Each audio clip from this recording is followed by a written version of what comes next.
আসসালামু আলাইকুম। আলহামদুলিল্লাহ, অনেকদিন ধরে আসলে এই ভয়েস ওভারে ভিডিওতে আসি নাই। সেটার অন্যতম কারণ হচ্ছে আসলে নজর এতটা পরিমাণে সত্য যেটা আসলে নিজে কল্পনাও করতে পারিনি। যাক, সবকিছুর জন্য আলহামদুলিল্লাহ। আমরা আসলে নতুন একটা প্রজেক্ট হাতে নিয়েছি, যেটা আপনারা আগের দুইটা ভিডিওতেই জানতে পেরেছেন।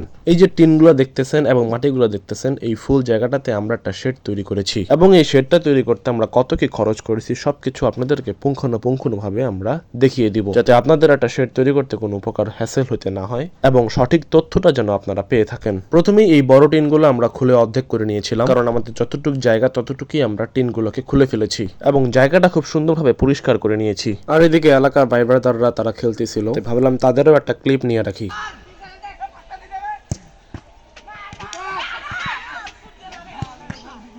তারপরে আমরা চলে যাই কাঠ কিনতে। আমাদের বাসায় কিছু কাঠ ছিল এবং আমাদের নতুন কিছু কাঠ লাগতো। যেহেতু আমরা এই ফ্রেমটা কাঠ দিয়ে করব, তাই আমাদের নতুন কিছু কাঠ লাগবে। মোটামোটা বাসা এবং বাতা সবগুলোই আমরা কিনতে গেছিলাম। আমাদের বাসাতে কিছু কাঠ ছিল এবং এখান থেকে নতুন কিছু কাঠ কিনে নিয়ে যাচ্ছি। তাই নতুন কাঠগুলোর দাম পড়েছে আমাদের 9,000 টাকা। 9,000 টাকা সবকিছু মিলাই আর কি। এখানে বাতা ছিল, এখানে মোটামোটা বাসাগুলো ছিল। যেহেতু আমরা এই ফ্রেমটা কাঠ দিয়ে করব, তাই আমাদের কাঠ লেগেছে। আমরা স্টিলের দিয়ে কোনো কিছুই দিয়েই কাজটা করতে চাচ্ছি না, কারণ যারা প্রান্তিক খামারে অল্প কিছু দিয়ে শুরু করতে চাচ্ছেন তাদের জন্য এই ভিডিওটা হতে পারে সবচেয়ে বেস্ট একটা ভিডিও। সিরিয়ালি এই ঘর করা থেকে সবকিছু ভিডিও আমরা তুলে ধরবো ইনশাল্লাহ আপনাদের মাঝে। ইনশাল্লাহ উপকৃত হবেন এবং ফুল একটা এক্সপিরিয়েন্স আপনারও হবে। কাঠগুলোকে সবগুলোকে আমরা ভ্যানের মধ্যে তুলতেছিলাম এবং আমরা বাইরের পিলার হিসেবে বাঁশ না দিয়ে আমরা এই সিমেন্টের বিমগুলা দিব। এতে করে জিনিসটা অনেক মজবুত হবে। এক সাইডে যেহেতু দেওয়াল আছে, তাই আরেক সাইডে আমরা এই বিমগুলা বসাবো, কারণ বাঁশ দিলে পুরো টিনের লোডটা নিতে পারবে না। সামনে আরো ভিডিও আনবো ইনশাআল্লাহ। আসসালামু আলাইকুম ওয়া রাহমাতুল্লাহ।